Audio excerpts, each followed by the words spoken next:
If you've been around the bend for a while, you probably have heard the expression, the phrase, "it's over."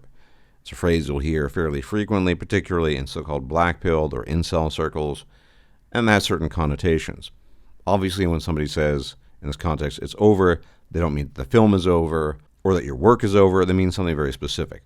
So let me say at the outset, I'm going to be talking about this notion of things being over quite a bit in this video, but I want to clear out of the way in the beginning the things that I don't mean by that. I don't mean it's over in a cosmological sense, on a cosmological scale, a global scale, because in that sense it is over. Civilization is not going to make it. Humanity will go extinct.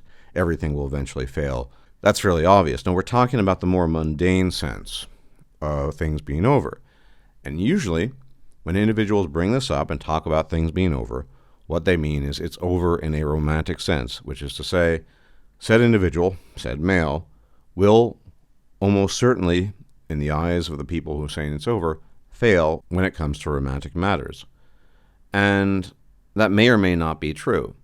And so the point of this video is to assess, to varying degrees, what is reasonable and what is not, when things are over, when they are not, etc., etc.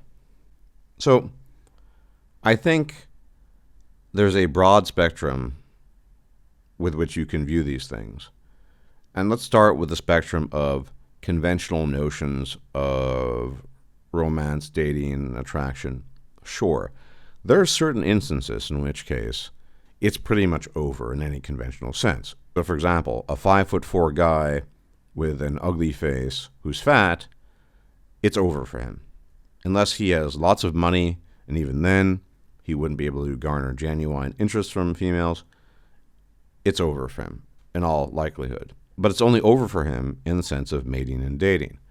And what I want to talk about a little bit later on is the consideration that that quite possibly might not be everything that life entails. It can be a big part of life, but let's start from a different perspective.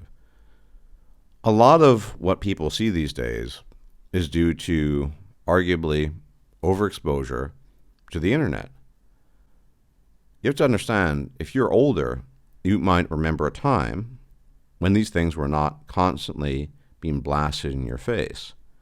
Things such as Chad Thunderschlang and the notion of just things being over.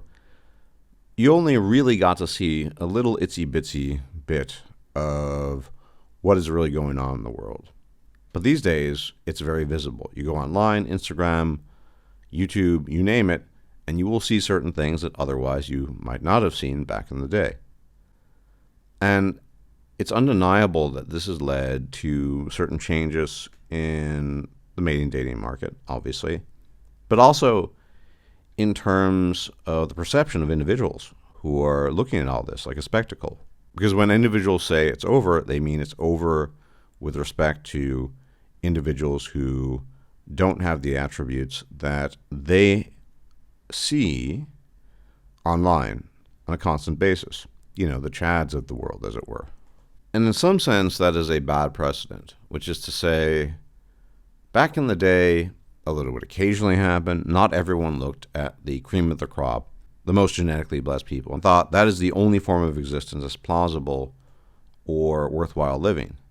So what I'm trying to say is, just because Chad Thunderschlang gets all the girls doesn't mean that that is the only form of existence that is tolerable or even enjoyable. And that's something I think a lot of people don't realize when they're thinking about these black pill issues and the phrase of "it's over." So obviously there's a spectrum. And if you're sub 5 on some kind of look scale, relative though it might be, yeah, it's going to be a lot harder. And even if you're just average, pulling your weight there and trying to do your best may or may not be worth the effort. And it's an important question to ask. Because although, especially in Generation Z, the black pill people will claim that it's very much black and white. It's a binary. You're either Chad or you're not. And for Chad, everything is easy and there are no problems for him. And for everyone else, there are. The reality is even Chads, I've said this before, have issues with women. Just because you're able to attract and retain the attention of women doesn't mean they're easy to deal with. They're not. And I think a lot of this comes from a lack of experience, which is understandable. The meta has changed. But in the past, if you had dealt with women, whatever your station, and I knew actual Chads back in the day, they would complain. And a lot of them didn't even like women. They just got a lot of attention and enjoyed the sex. So that's something to consider when we're talking about whether or not things are over. In some cases, it might actually be over. But that itself doesn't need to be damnation. It doesn't need to mean the end of all things. Because perhaps there are more things in heaven and earth than dreamt of in your philosophy, Horatio. So, of course, you can make an effort, depending on where you stand. But one thing that always recurs to me when it comes to these black pill incel discussions about whether or not things are over is the simple fact that I rarely hear about young guys having interest outside of either pursuing box or lamenting the fact that they don't have box or access to girls. What else is there?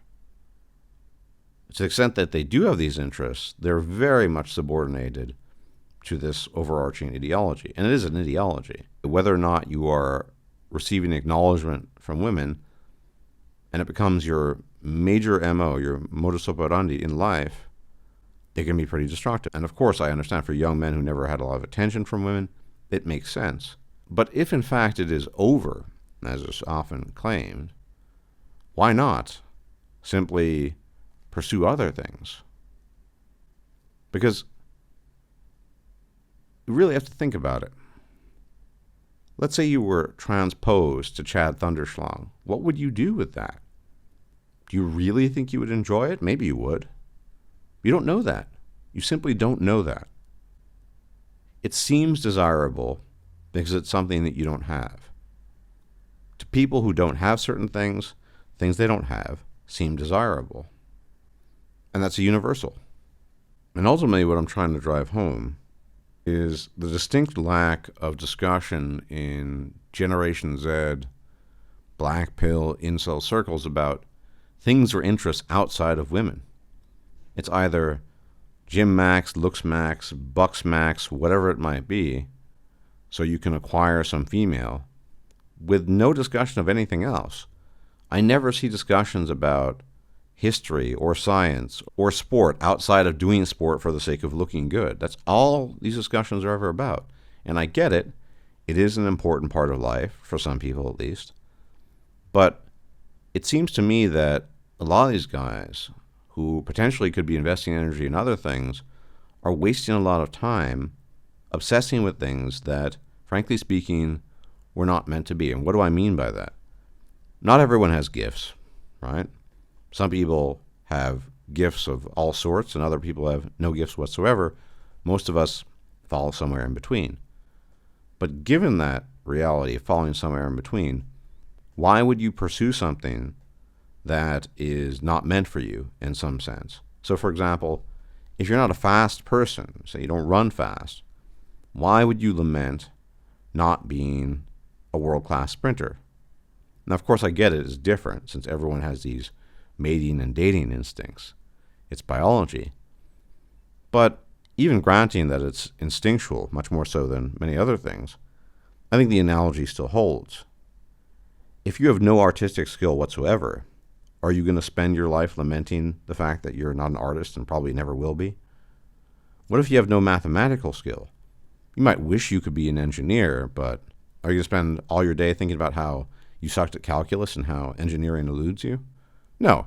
In all likelihood, you would pursue something else that you have a little bit more talent for, that you're able to do with greater ease, that you have more interest in. And in a sense, if you think about it, for men who don't fall into the Chad Thunderschlong category, as increasingly they are being excluded from the mating and dating market, it might be time to look at that as simply an area of life that isn't all that important given certain characteristics, given certain realities that people live in. So just as they wouldn't lament not becoming a sprinter, they might not lament, in such a case, not being Chad Thunderschlong. Chad Thunderschlong is Chad Thunderschlong, and you are you. And even though it requires some kind of mental trickery, I imagine, spending your whole life in lamentation about not being Chad Thunderschlong typically is not a good use of time if you wish to stay on this earth for a while longer. So in summary, it's over really only means it's over if you assume that the only position you can have in life, the only thing that's worthwhile attaining, the only thing it's worthwhile being is Chad Thunderschlong. Everything else doesn't matter in this worldview. The only thing that matters, the only thing, is being Chad Thunderschlong and having these romantic sexual conquests that Chad Thunderschlong finds so easy to acquire. Yeah, in that case, it's over. But there's a whole other world out there that has nothing to do with Chad Thunderschlong that one can explore, particularly if somebody is young, when there's so much to learn about the world that, frankly speaking, is not being addressed and almost wholesale being rejected by such individuals. So it really depends on how you view things. If your only model, your only pattern is Chad Thunderschlong, then pretty much everything in life it's over. Why do anything? However, if you have other interests, other things you can pursue, it's very much not over in this sense. And I realize it requires some mental gymnastics, and I also realize that some people are going to scream, cope, cope, cope. But that's reality. Is it a cope to not be a professional basketball player if you're neither tall nor fast? Maybe. I don't know. Is it a cope to not be a physicist if you have no talent for mathematics? I don't know. Maybe. I don't think it's a cope. I think it's simply a realization that different individuals have different gifts. There are different distributions. And Chad Thunderschlong, even though he's commanding all the attention of the women, is not representative of all the good things an individual may or may not experience in life. But if you reduce everything simply to sexual and romantic encounters, as such young men are wont to do, then it really does seem that way. It's over. And so it's a question of perspective and a question of balance. Where do you stand? Are you only looking through this myopic lens of Chad Thunderschlong, or are you looking at it from a more holistic perspective of the many, many things that are potentially available in life and looking to see where you may or may not fit in there? So, as always, thank you for tuning in. Please hit the like button, subscribe, hit the bell icon to be informed of my videos. And if I'm still alive, I'll check you out later. May the gods watch over you. Take care. Bye-bye. If you liked this video, please like, share, and subscribe. And if you enjoy my content, please consider making a donation or becoming a patron. Thanks for watching.